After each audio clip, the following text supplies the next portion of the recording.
irmãos e amadas irmãs, que a paz de nosso Senhor Jesus Cristo, o amor do Pai e a comunhão do Espírito Santo esteja no coração de cada um de vocês, em nossos corações. Seja bem-vindo, seja bem-vinda a esse nosso momento formativo e para o Ministério de Pregação, esta formação, nós trataremos do tema o pregador e a oração pessoal. O nosso tema será então o pregador e a oração pessoal. Meu nome é Merson, eu sou do grupo de oração Cristo Salvador, sou do Ministério de Pregação e do Ministério de Música e nesse tempo também estou junto à coordenação do Ministério de Fé e Política para fazer aquilo que o Senhor quer para este tempo. Eu quero convidá-los para nós começarmos o nosso ensino a abrirmos a nossa Bíblia na carta de São Judas. Essa carta de São Judas, talvez para alguns pode até ser um pouco desconhecida, pois nós não temos o costume de tomá-la diariamente. E ela não tem capítulos, ela é um conjunto de 25 versículos. E o versículo que nós queremos tratar aqui no início dessa nossa formação é o versículo 20. Judas, versículo 20. Diz assim: Mas vós, caríssimos, edificai-vos mutuamente sobre o fundamento da vossa santíssima fé. Orai no Espírito Santo.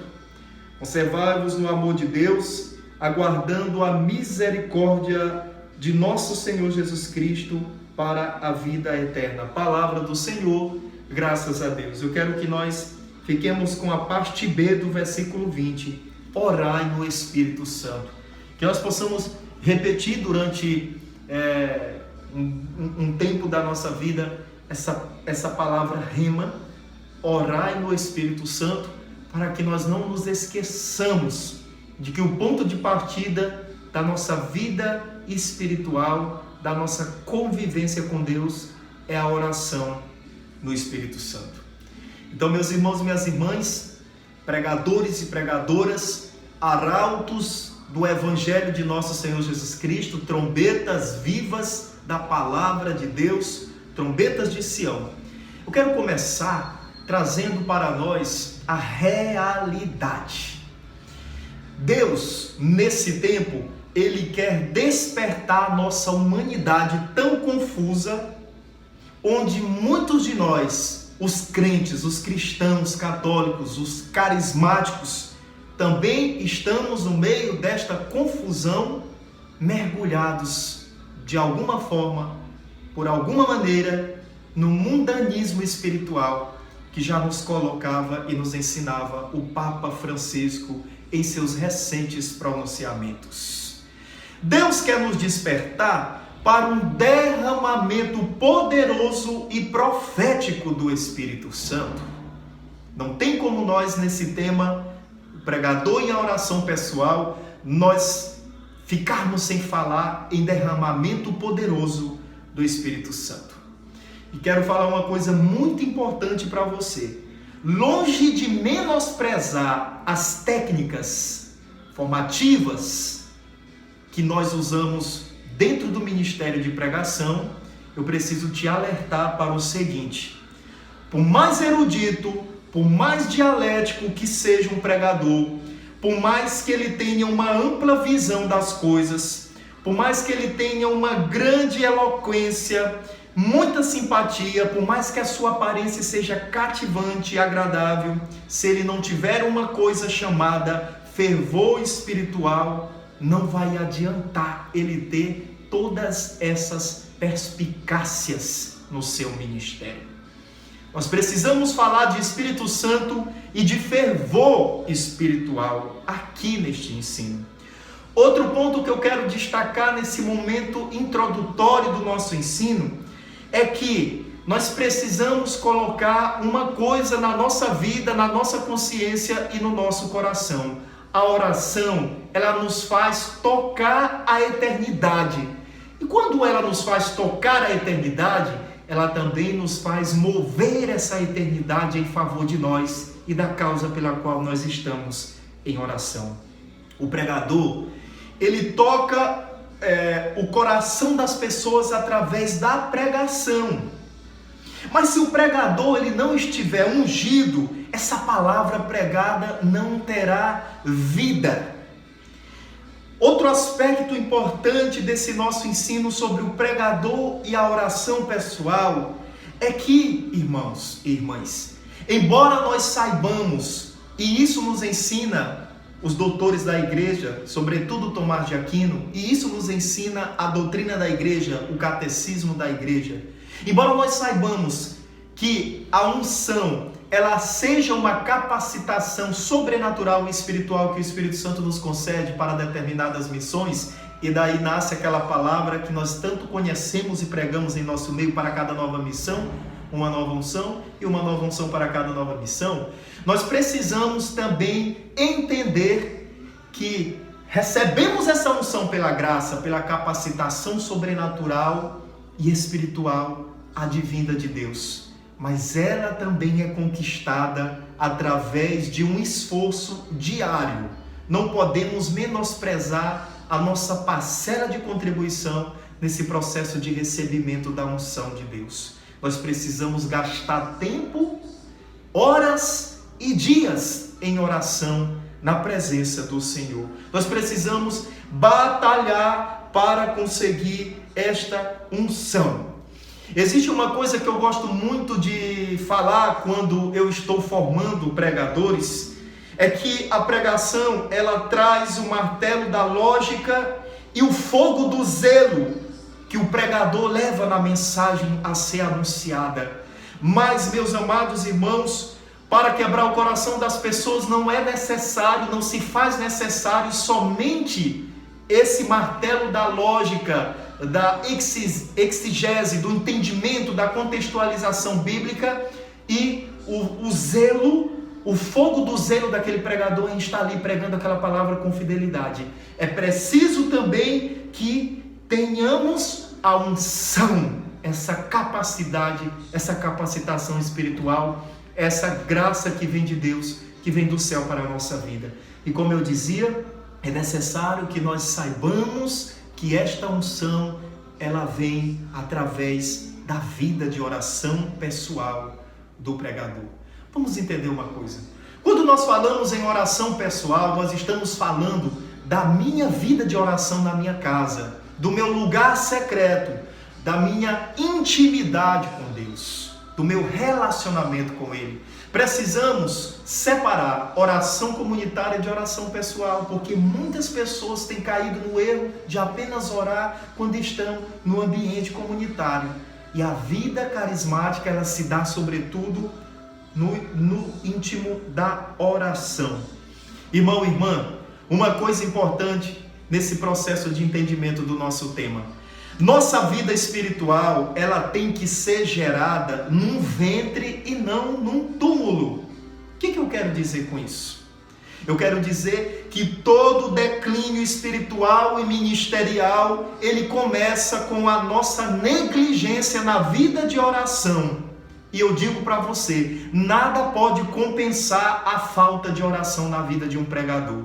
Nem mesmo o maior conhecimento que ele possa ter da palavra, como eu dizia ali atrás. Nós fomos gerados no ventre do Espírito Santo. O nosso ministério foi gerado no ventre do Espírito Santo. Mas se nós não permitirmos esse crescimento espiritual através da vida da oração, a nossa vida, o nosso ministério, ele será um sepulcro, um sepultamento de promessas. E não um ventre que dá a luz a promessas e a conversão das pessoas através do nosso testemunho, através da palavra pregada, vivida e orada na nossa vida.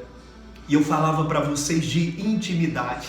Eu quero trazer nessa palavra, eu poderia trazer aqui nessa formação, nesse ensino, várias linhas de pensamento sobre a oração pessoal do pregador, a vida de oração pessoal da pessoa do pregador. Mas eu quero trazer uma e quero explorar com vocês a questão do pregador íntimo de Deus. Porque a oração pessoal, ela nos torna íntimos de Deus.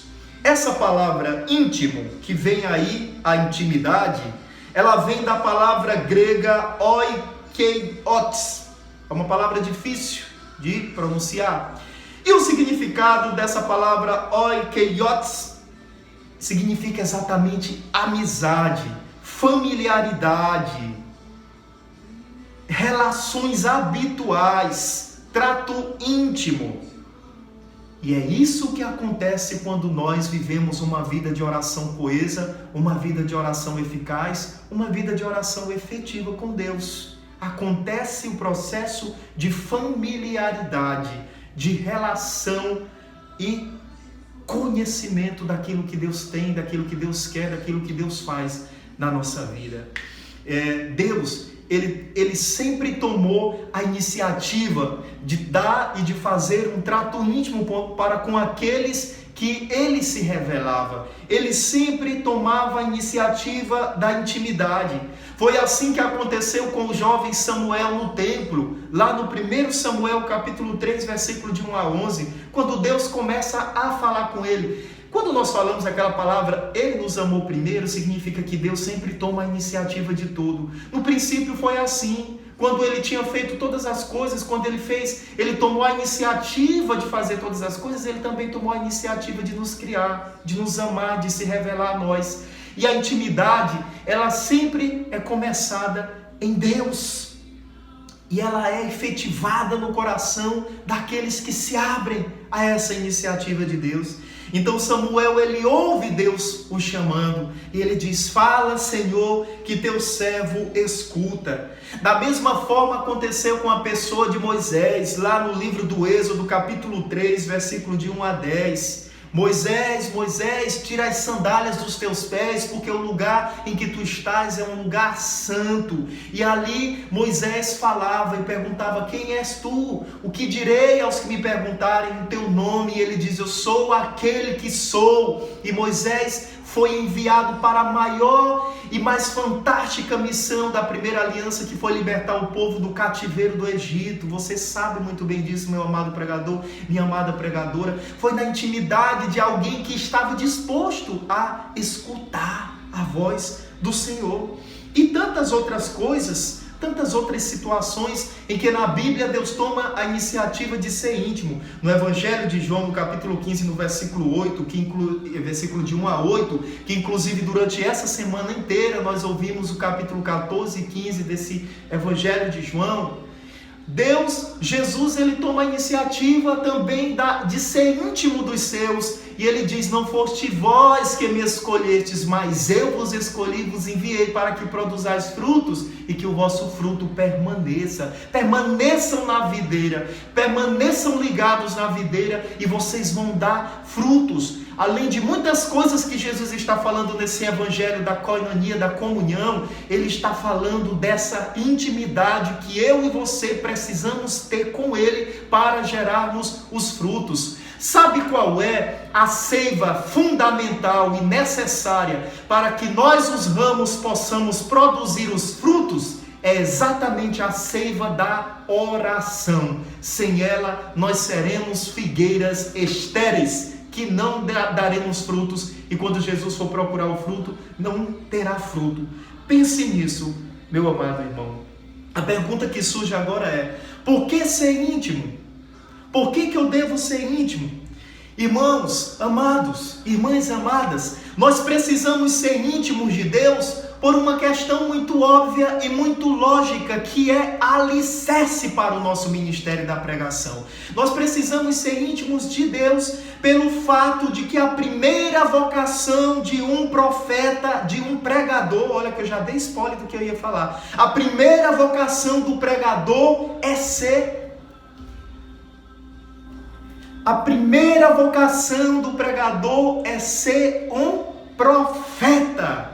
E o que é o profeta? Um conceito muito básico e muito simples para o nosso entendimento. Profeta é aquele que fala o que ouve de Deus e leva a mensagem, explicando essa mensagem àquele povo que está sedento por essa mensagem de Deus.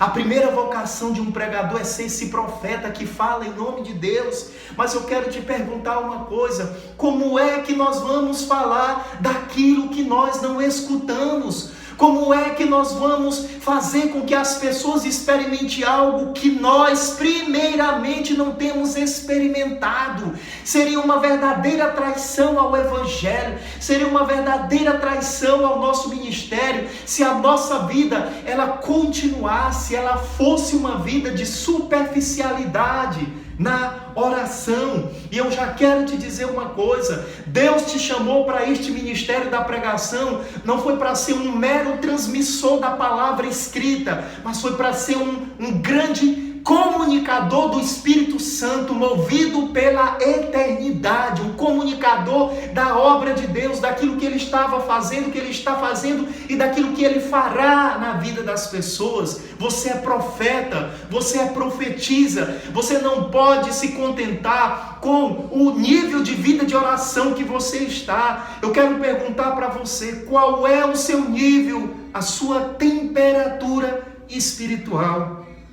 Será que você é capaz de compreender que o fervor na oração, ele também te dará um fervor na pregação, um fervor no ministério? É preciso ser íntimo de Deus, porque a primeira vocação do pregador é ser profeta. Lembra-te de Jeremias no capítulo 1, no versículo do 5 ao 10. Jeremias foi naquele momento enviado por Deus para anunciar as suas palavras. E foi com intimidade que ele começou o seu ministério.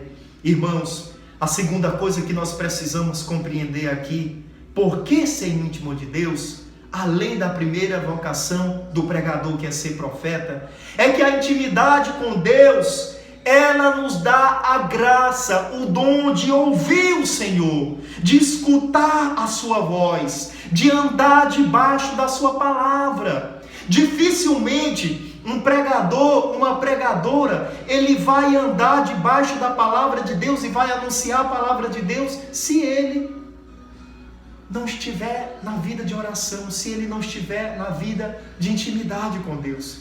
Ele não vai conseguir anunciar, ele não vai conseguir ser fiel à palavra de Deus. Então, quantos pregadores têm pecado, quantos pregadores têm caído por causa dessa falta de ouvir aquilo que Deus quer falar?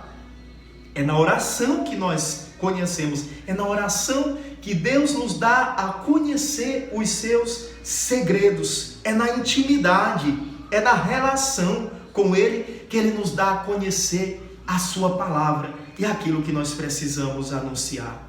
Nós precisamos ter intimidade para poder receber do Senhor a sua promessa, as visões, as profecias. Nós somos carismáticos, irmãos. Nós sabemos que há um momento em que nós devemos anunciar a palavra querigmática, a palavra profética, e há um momento que nós devemos anunciar a palavra formativa, a palavra catequética. Mas se nós não anunciamos a palavra querigmática, o primeiro anúncio, de forma profética, nós não vamos conseguir encher os celeiros do nosso grupo de oração, do nosso ministério, com novas almas, com pessoas pescadas por causa dessa palavra. Há uma palavra lá no primeiro livro dos Reis que diz: somente ao homem de Deus será dada a capacidade de ver. E para ser homem de Deus, para ser mulher de Deus, é preciso ser homem de oração, é preciso ser mulher de oração. Nós precisamos ser íntimos de Deus, porque Deus, Ele revela seus mistérios ao profeta. E eu quero trazer um exemplo muito simples e muito fácil de entender disso. Lá no Evangelho de João, no capítulo 13, no versículo 25 e 26, na última ceia, quando Jesus está falando que alguém o há de trair, João, o discípulo mais amado, estava reclinado ao peito de Jesus. E naquele momento de intimidade, irmãos, o que acontece? Jesus revela para João quem o há de trair. Ele diz: João, é esse que vai me trair. Então somente João naquele momento sabia quem havia de trair Jesus, porque Jesus só revelou esse segredo dele para João porque João estava na intimidade. Então isso implica dizer que nós precisamos, como João, reclinar nossa cabeça no peito do Mestre, mantendo uma intimidade, um amor verdadeiro com Ele na oração, para que Ele possa revelar os seus segredos para cada um de nós. Somente ao homem de Deus será dada a capacidade de ver. Somente a quem estiver reclinado ao peito de Jesus poderá ver e saber as coisas do Mestre. Deus, Jesus nosso Senhor, não nos quer como servos somente. Ele quer nos chamar de amigos. E quem é um amigo senão aquele que tem intimidade? Irmãos, algumas coisas o Senhor quer nesse tempo nos levar a fazer para cultivar a intimidade com Ele. A primeira coisa que eu quero falar para você é muito importante nessa fase conclusiva do nosso ensino. Como falar de Deus sem conhecê-lo?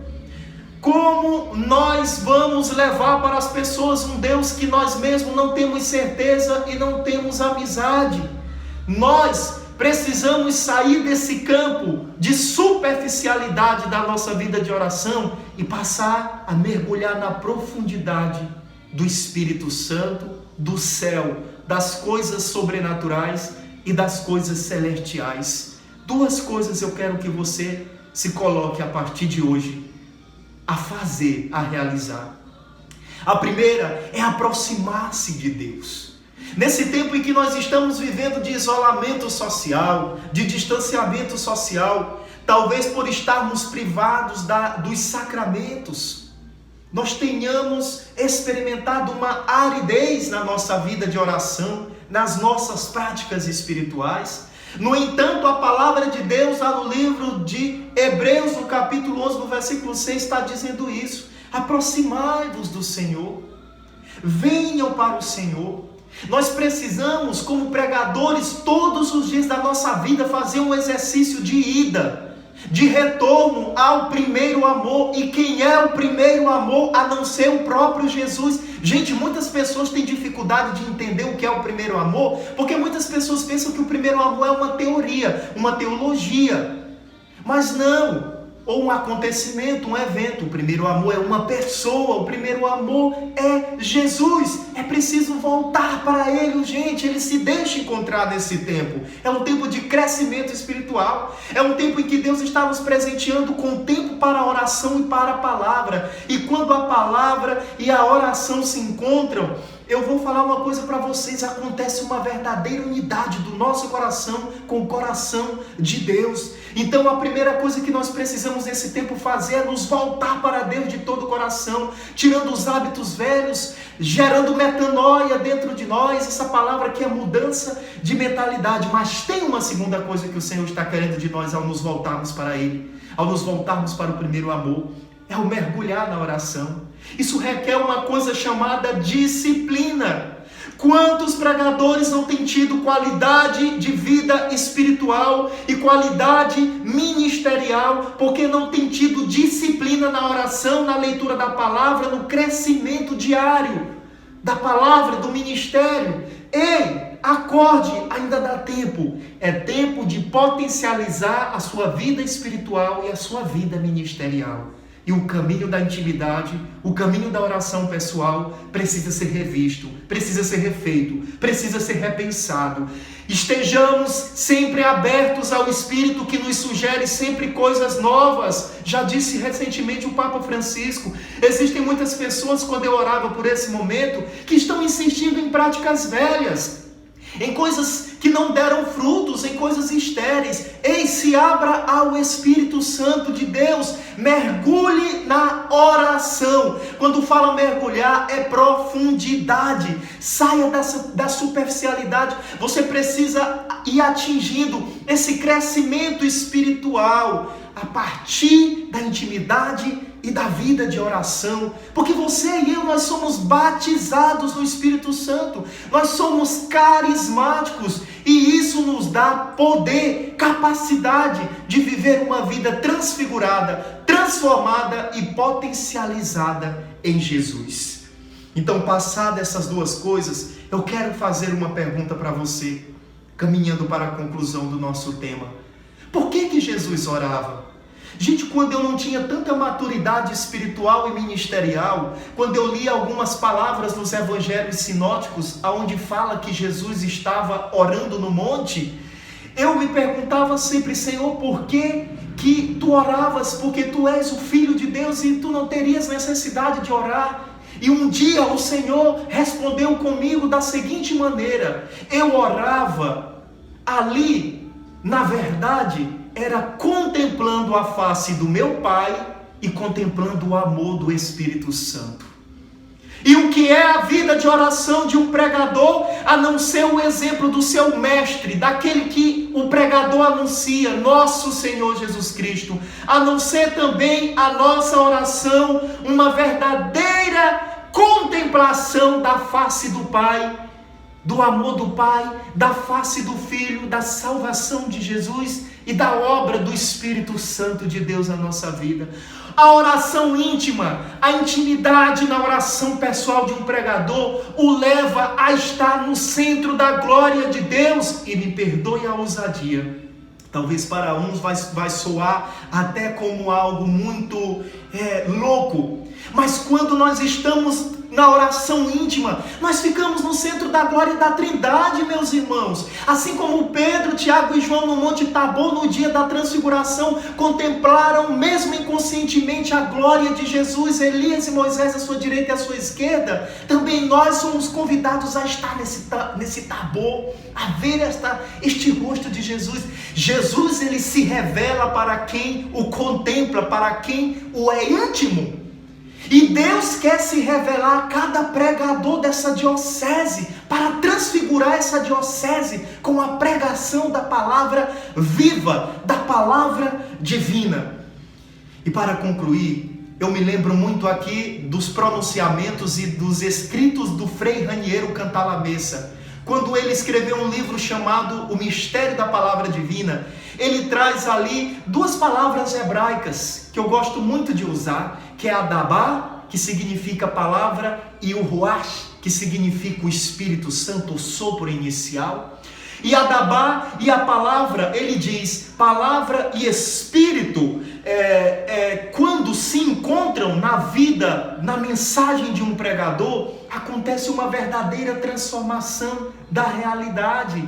Irmãos, o estilo de vida de um pregador é uma vida mergulhada na Adabá, na palavra de Deus. Essa palavra por si só, já nos diz o Frei Raniero Cantalamessa, ela é criadora. Mas não foram palavras vazias que saíram da boca de Deus, foram palavras com sopro inicial.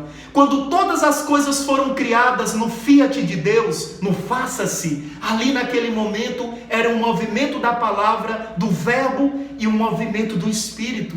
Então eu quero concluir dizendo isso para você, amado irmão, amada irmã.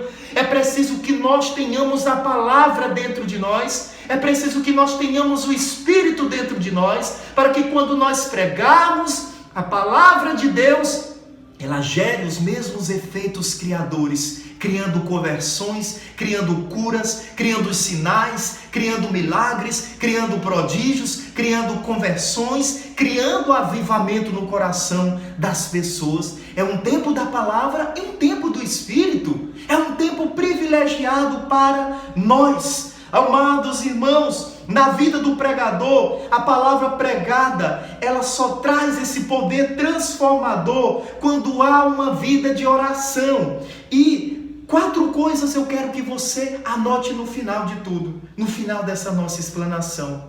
A oração com a palavra, ela precisa ser disciplinada e sistematizada. Ela precisa ser a lectio divina, a leitura orante da palavra. Eu não sei se você sabe. A palavra, a leitura orante da palavra, ela é baseada na escada de Jacó. Lá no livro de Gênesis, quando Jacó tem aquele sonho de uma escada que liga o céu à terra, e ele vai subindo, e à medida que ele vai contemplando aquela visão e subindo, Deus vai revelando para ele os seus mistérios, o seu poder, a sua potência, o capacitando para a grande missão que ele teria dali para frente. Assim também é a leitura orante para nós. A leitura orante da palavra, naqueles pontos, leitura, oração, contemplação, silêncio, Os passos da leitura orante da palavra, eles nos leva a subir nessa escada de Deus.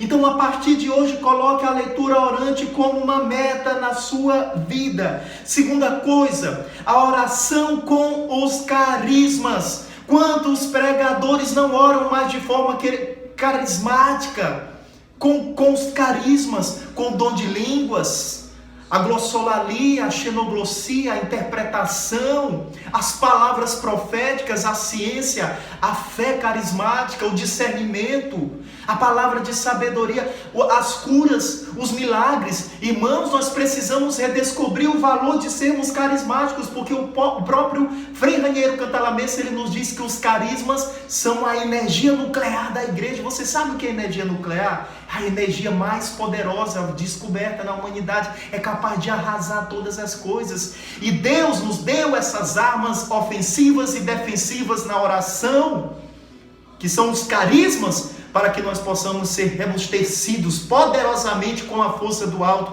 para podermos realizar a nossa missão e o nosso ministério com efetividade, com eficácia, com poder, com prodígios, com milagres, com sinais. Deus, Ele nos dá parresia, intrepidez, coragem, destemor, desassombro, para nós podermos viver esse ministério, mas a partir de uma vida de oração carismática. Não tenha vergonha, não tenha medo de ser carismático dentro da tua casa. Feche a porta do teu quarto, comece a orar de forma carismática, de forma livre. Não negligencieis o carisma de Deus que te foi dado pela imposição das minhas mãos. Já nos diz lá a carta de São Paulo a Timóteo, falando exatamente disso, que aquilo que é dom de Deus não pode ser negligenciado. Quanto mais nós exercitamos os carismas, mais carismáticos nós nos tornamos. Não há segredo, não há, irmãos, fórmulas. É praticar com unção, com autoridade. Deus, nesse tempo, está nos chamando para a oração também de intercessão e a oração de contemplação. Um pregador, ele também é um intercessor. E todas as vezes que ele vai pregar, ele precisa interceder por aquela pregação e pelas causas que ela precisa gerar na vida das pessoas. Mas ele também precisa ser um contemplador do seio de Deus, da Trindade, das obras do Espírito. Lá no Catecismo da Igreja Católica, da nossa igreja, no número 27 e 18, fala que aqueles que estão orando em intercessão e contemplação também participam do ministério de Jesus. Nós, pregadores, participamos do ministério de Jesus, pela oração de intercessão e pela oração de contemplação. E por último, amados irmãos e amadas irmãs, o estilo de vida de um pregador. Oh, meu amado irmão, ele precisa ser todo pautado na oração e na palavra. Dabá e ruá. E você já imaginou quando tudo isso ser eficaz na nossa história, na nossa vida? Nós vamos conquistar reinos para Cristo, para Deus. Não espere passar o tempo para você tomar a decisão. Não espere passar dias para você começar a fazer o que tem de fazer. É hora de despertar, é hora de acordar. Deus, Ele está contando com você para transformar o mundo. Comece transformando a sua própria vida e o seu próprio ministério. Que Deus abençoe o ministério de pregação da Diocese de Imperatriz.